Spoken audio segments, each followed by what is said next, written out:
Hello' everyone, মই পূবালী খাটুৱালে মোৰ ব্লগলৈ সকলোকে স্বাগতম জনাইছোঁ। মই আহিছোঁ এটা বিশেষ স্থানলৈ। বহুতেই চাগে ভিডিঅ'টো চাই গম পাইছে মই ক'লৈ আহিছোঁ, তথাপি সকলোৱে নাজানে ন। মই দেখাই আছোঁ, আপোনালোকে ভিডিঅ'টো সম্পূৰ্ণকৈ চাব, গম পাই যাব মই ক'ত আহিছোঁ। ইমান মানুহৰ সমাগম চাওকচোন আপোনালোকে। মই ইমান কষ্টৰে গৈছোঁ নহয়, ঠেলা হেঁচা কৰি ভিডিঅ' কৰোঁতেও হিলি গৈছে। আপোনালোকে ভিডিঅ'টো চাওঁতে বেয়া নাপাব আকৌ দেই, মই ভালকৈ কৰিব নাপালোঁ আৰু। ফাইনেলি মই গেটৰ ওচৰ পাই গ'লোহি। আপোনালোকে কোন কোন আহিছে ইয়াত কমেণ্ট কৰি জনাবচোন।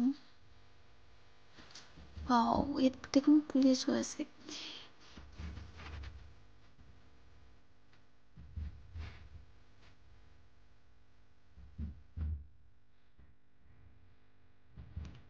আগফালে দেখিছেনে গাইছ আমাক?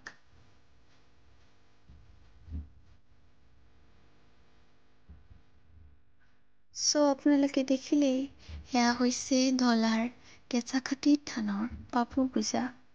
এই পূজা বছৰৰ শেষত অৰ্থাৎ ডিচেম্বৰৰ প্ৰথম দিনকেইটাত পতা হয়। ইয়াক কোৱা হয় বাথৌ পূজা। ইয়াত বহুতে পূজা কৰি নিজৰ বিভিন্ন সমস্যা বা আশা আদি পূৰ্ণ হয় বুলি মই শুনো বাৰু। তাৰপিছত বেলেগৰ হয় নহয় নাজানো বাৰু, বাট মোৰ হয় আকৌ দেই। আৰু আজি ভিডিঅ'টো ইমানেই আছিল। Bye bye. পুনৰ এটা ভিডিঅ'তে লগ পাই আছোঁ আপোনালোকক।